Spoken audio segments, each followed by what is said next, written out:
Hello, decimal numbers add ചെയ്യുക, ദശാംശ സംഖ്യകൾ കൂട്ടുക എന്നുള്ളത് കുട്ടികൾക്ക് കുറച്ച് പ്രയാസമേറിയ ഒരു കാര്യമാണ്. എന്നാൽ 100% ഗ്യാരണ്ടിയോടുകൂടി ഡെസിമൽ നമ്പേഴ്സ് ആഡ് ചെയ്ത് ശരിയായ ഉത്തരം കിട്ടുന്ന ഒരു മാർഗമാണ് ഞാനിവിടെ പറയാൻ പോകുന്നത്. Add the following decimal numbers: 0.05, 1.75, 71.009, 0.0005, 6.549, 63.007 and 9. ഇവിടെ ശ്രദ്ധിക്കുക, 0.05 അതിൽ ഡെസിമൽ പോയിന്റിലേക്ക് നോക്കുക. ഡെസിമൽ പോയിന്റിന്റെ ഇടതുഭാഗത്ത് എത്ര ഡിജിറ്റ് ഉണ്ട്? 0 എന്ന ഒരു ഡിജിറ്റ് മാത്രം. ഡെസിമൽ പോയിന്റിന്റെ വലതുഭാഗത്ത് എത്ര ഡിജിറ്റ്സ് ഉണ്ട്? 1, 2, 0 എന്ന ഡിജിറ്റും 5 എന്ന ഡിജിറ്റും അല്ലേ? അടുത്ത സംഖ്യ നോക്കുക, 1.75 ഡിജിറ്റിലെ നമ്മുടെ ഡെസിമൽ പോയിന്റിലേക്ക് നോക്കുക. ഡെസിമൽ പോയിന്റിലെ ലെഫ്റ്റിൽ എത്ര ഡിജിറ്റ്സ് ഉണ്ട്? ഓൺലി 1. ഡെസിമൽ പോയിന്റിന്റെ റൈറ്റിൽ എത്ര ഡിജിറ്റ്സ് ഉണ്ട്?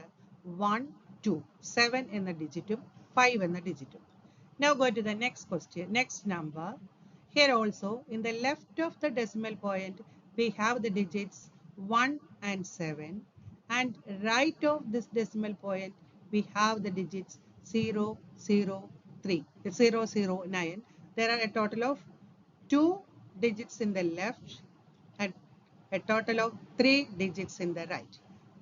അങ്ങനെ ഓരോ സംഖ്യകളിലും നോക്കുക. നമുക്ക് ആഡ് ചെയ്യാനായി തന്നിട്ടുള്ള ഓരോ നമ്പറുകളുടെയും ഡെസിമൽ പോയിന്റിന്റെ ഇടത്ത് എത്ര എണ്ണത്തിനാണ് പ്രാധാന്യം. എത്ര ഡിജിറ്റ്സ് ഉണ്ട്, വലത്ത് എത്ര ഡിജിറ്റ്സ് ഉണ്ട് എന്ന് കണ്ടുപിടിക്കുകയാണ് ആദ്യം ചെയ്യേണ്ടത്. നോക്കൂ, ഇവിടെ ഇടത്ത് 1 ഡിജിറ്റ്, വലത്ത് 4 ഡിജിറ്റ്. ഇവിടെ ഇടത്ത് 1 ഡിജിറ്റ്, വലത്ത് 3 ഡിജിറ്റ്. ഇവിടെ ഇടത്ത് 2 ഡിജിറ്റ്, വലത്ത് 3 ഡിജിറ്റ്. ഇവിടെ 9 എന്ന് പറയുന്നിടത്ത് ഒരു ഡെസിമൽ പോയിന്റ് കാണാൻ പോലും ഇല്ല. അപ്പോൾ 9 പോയിന്റ് എന്ന് പറയുന്ന ഒരു പോയിന്റ് 9ന് ശേഷം ഡെസിമൽ ഇടാവുന്നതാണ്. ഓക്കെ, അപ്പോൾ ഇടതുഭാഗങ്ങൾ മാത്രം, ഓരോ സംഖ്യയുടെയും ഇടതുഭാഗങ്ങൾ മാത്രം പരിശോധിച്ചാൽ മാക്സിമം എത്ര സംഖ്യകൾ, മാക്സിമം എത്ര ഡിജിറ്റ്സ് ലെഫ്റ്റിൽ വരുന്നുണ്ട് എന്ന് നോക്കുക. കണ്ടോ, ഇവിടെ 1, 1, 2, 1, 2, ഇവിടെ 1. ഇനി റൈറ്റിൽ നോക്കൂ, മാക്സിമം എത്ര എണ്ണം എന്നാണ് ചോദ്യം. ഇവിടെ 4 എണ്ണം വരുന്നുണ്ട്. ഓക്കെ, അപ്പൊ മനസ്സിൽ ഫിക്സ് ചെയ്യാം, ഇടതുഭാഗത്ത് 2, വലതുഭാഗത്ത് 4. വീണ്ടും ഫിക്സ് ചെയ്യുക, ഇടതുഭാഗത്ത് 2, വലതുഭാഗത്ത് 4. Okay, there are 7 numbers. Put 7 decimal 1 just below the previous one. അപ്പോൾ തുടങ്ങാൻ വേണ്ടിയിട്ട് നമ്മൾ ഒരു കുത്തിടുന്നു, അതായത് ഡെസിമൽ പോയിന്റ് ഇടുന്നു. അതിന്റെ തൊട്ട് താഴെ അടുത്ത ഡെസിമൽ പോയിന്റ്, അതിന്റെ തൊട്ട് താഴെ അടുത്ത ഡെസിമൽ പോയിന്റ്, അതിന്റെ തൊട്ട് താഴെ അതിന്റെ അടുത്ത ഡെസിമൽ പോയിന്റ് എന്നിങ്ങനെ ഇട്ടു പോവുക. Write the numbers. തന്നിട്ടുള്ള ഡെസിമൽ നമ്പേഴ്സ് എല്ലാം നമ്മൾ ഒന്നിന് താഴെ ഒന്നായി എഴുതുക. അത് എഴുതുന്നത് എങ്ങനെയാണ് എന്നത് വളരെയേറെ പ്രാധാന്യം ഉള്ള ഒരു കാര്യമാണ്. 0.5 ഡെസിമൽ നമ്മൾ റെഡ് കളറിലാണ് കൊടുത്തിട്ടുള്ളത്. നോക്കൂ, ആദ്യത്തെ ഡെസിമലിന്റെ തൊട്ട് താഴെ തന്നെ രണ്ടാമത്തെ സംഖ്യയുടെ ഡെസിമൽ വന്നിരിക്കണം. 1.75. നോക്കൂ, ഇതും നോക്കൂ, 71.009. ലെഫ്റ്റിലും റൈറ്റിലും എത്ര നമ്പേഴ്സ് ഉണ്ടെങ്കിലും ഒരു കാര്യവുമില്ല. ഡെസിമൽ എവിടാണോ അതിന്റെ താഴെ തന്നെ ഓരോ ഡെസിമലും വരണം. നെക്സ്റ്റ് നമ്പർ നോക്കൂ, ആ റെഡ് താഴെ ഡെസിമൽ കണ്ടോ. ലെഫ്റ്റിലും റൈറ്റിലും എന്തൊക്കെ നടന്നോട്ടെ, ഡെസിമലിന്റെ താഴെ ഡെസിമൽ തന്നെ കൊടുക്കണം.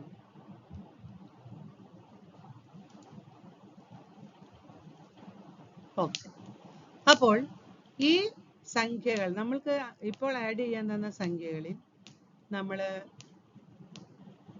1 2 3 4 5 6 7 8 ഇതിലെ ഈ 217.5 ഒഴിവാക്കിയിട്ട് അടുത്തതിലേക്ക് മൂവ് ചെയ്യും. അതറിയാതെ സ്കിപ്പ് ചെയ്ത് പോയതാണ്. എന്തായാലും ഇതും കൂടി നോക്കുമ്പോൾ 3 ഡിജിറ്റ്സ് ലെഫ്റ്റിലും 4 ഡിജിറ്റ്സ് റൈറ്റിലും മാക്സിമം എന്നുള്ളത് നമ്മൾ ശ്രദ്ധിക്കണം. ഇത് ആദ്യം തയ്യാറാക്കിയപ്പോൾ 217 ഉൾപ്പെട്ടിരുന്നു. എന്നാൽ ഇത് ഉൾപ്പെടാതെ ആയിരിക്കും മുന്നോട്ട് നമ്മൾ നീങ്ങുന്നത്. In the left side of decimal there are maximum 3 digits. ഈ 217 പോയിന്റ് കൂടെ കൂട്ടിയാണ് പറയുന്നത്. In the right side of decimal there are maximum 4. ഇതാണ് നമ്മുടെ numbers. We want to make each number as a number with 3 digits left of the decimal point and 4 digits right of the decimal point. അപ്പോൾ നമ്മൾ എല്ലാവർക്കും ഒരു uniform കൊടുക്കാൻ പോവുകയാണ്. ഒരു uniformity കൊടുക്കുകയാണ്. നമ്മുടെ കയ്യിൽ ലെഫ്റ്റിൽ 1 ഡിജിറ്റ് ഉള്ള നമ്പേഴ്സ് ഉണ്ട്, റൈറ്റിൽ 2 ഡിജിറ്റ് ഉള്ള നമ്പേഴ്സ് ഉണ്ട്. അതിനെല്ലാം മാറ്റിയിട്ട് നമ്മൾ ലെഫ്റ്റിലെ 3 ഡിജിറ്റും റൈറ്റിലെ 4 ഡിജിറ്റും ഉള്ള നമ്പേഴ്സായി എല്ലാറ്റിനും ഞങ്ങൾ മാറ്റാൻ പോവാണ്. ഓക്കെ,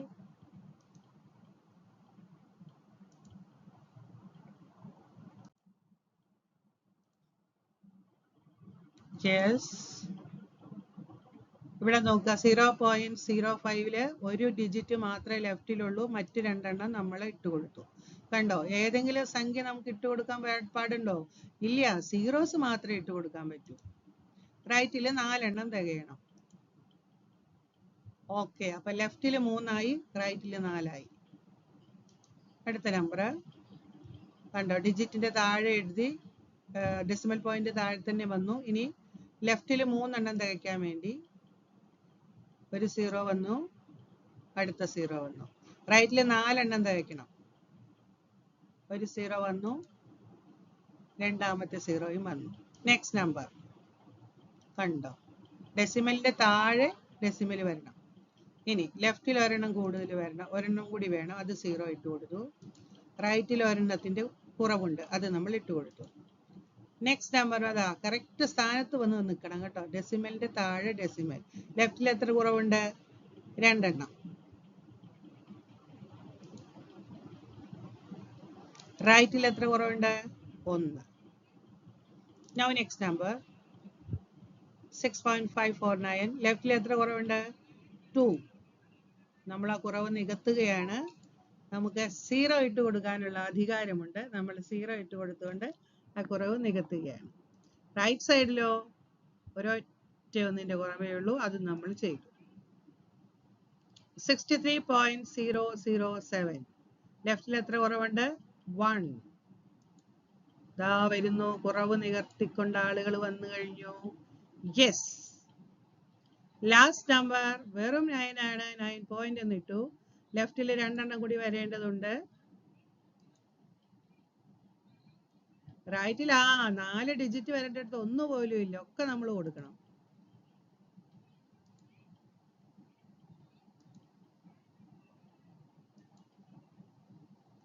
ഇപ്പോൾ നമുക്ക് കൂട്ടാൻ തന്നിട്ടുള്ള, ആഡ് ചെയ്യാൻ തന്നിട്ടുള്ള എല്ലാ നമ്പേഴ്സും ലെഫ്റ്റിൽ 3 ഡിജിറ്റ്സും ഡെസിമൽ പോയിന്റിന്റെ ലെഫ്റ്റിൽ 3 ഡിജിറ്റും റൈറ്റിൽ 4 ഡിജിറ്റുമുള്ള യൂണിഫോം ഇട്ട നമ്പേഴ്സായി മാറി. ഇനി സിമ്പിൾ ആയിട്ട് നമ്മൾ ഏതൊരു നമ്പർ ആഡ് ചെയ്യുന്നത് പോലെ ആഡ് ചെയ്യാവുന്നതാണ്. ഈ ക്വസ്റ്റ്യനിൽ ഒരു ചെറിയ ഡിഫറൻസ് ഉള്ളത്, ഇതിലൊരു 3 ഡിജിറ്റ് ഉള്ള ഒരു നമ്പറും കൂടെ ആഡ് ചെയ്താണ് ഞാൻ ക്വസ്റ്റ്യൻ ഇട്ടത്. അങ്ങനെയാണ് ഇത് 3 ഡിജിറ്റിന്റെ ആവശ്യം നമുക്ക് ലെഫ്റ്റിൽ ഉണ്ട് എന്ന് വിചാരിച്ചു. പക്ഷെ ആക്ച്വലി ഇതിൽ 2 ഡിജിറ്റ് വരെ വരുന്നുള്ളൂ. അപ്പൊ 2 ഡിജിറ്റ് കൊണ്ട് നമുക്ക് ചെയ്യാവുന്നതാണ്. 1 ഡിജിറ്റ് കൂടുതൽ ഇട്ടൊന്നും പ്രശ്നമില്ല, പക്ഷെ ഒരാൾക്ക് മാത്രം കൂടുതൽ ഇട്ട് കൊടുക്കരുത്. എല്ലാവർക്കും 3 ആയാൽ ഒരു പ്രശ്നവുമില്ല. ഓക്കെ, ആഡിങ് 151.37 എന്ന് കിട്ടുന്നു. ഇത്രയേ ഉള്ളൂ. ഇങ്ങനെ പ്രാക്ടീസ് ചെയ്ത് പഠിക്കുക കേട്ടോ. അപ്പോൾ PSC എക്സാമിന് പഠിക്കുന്നവർക്ക്, ബാങ്ക് ടെസ്റ്റിന് പഠിക്കുന്നവർക്ക്, ക്ലറിക്കൽ ആപ്റ്റിറ്റ്യൂഡ്, അങ്ങനെ ഒരുപാട് ടെസ്റ്റുകൾക്ക് പഠിക്കാനും ഇത്തരത്തിൽ ചോദ്യം വരും. ഇത് എവിടെയെങ്കിലുമൊക്കെ ഡെസിമൽ പ്ലേസ് മാറ്റിയിട്ടിട്ട് മിസ്റ്റേക്സ് വരുത്തുന്നുണ്ട്. അടിസ്ഥാനമായിട്ട് കുട്ടികളെ ചെറിയ UP സ്കൂളിലാണ് ഇത് പഠിക്കുന്നത്. അപ്പോൾ ഇങ്ങനെ ഇട്ട് പഠിക്കുക. കുറച്ച് കഴിയുമ്പോൾ ഇത് ഈ ഇട്ട് കൊടുക്കുകയൊന്നും ചെയ്യാതെ തന്നെ ഫ്രീ ആയിട്ട് ചെയ്യാൻ നിങ്ങൾ പഠിക്കും. In the beginning stage you have to do like this. Okay, എല്ലാവർക്കും മനസ്സിലായല്ലോ അല്ലേ? എന്തെങ്കിലും സംശയം ഉണ്ടെങ്കിൽ ഞാൻ എൻ്റെ നമ്പർ തരാം, നമ്പറിൽ വിളിച്ച് ചോദിക്കുക. Thank you every one.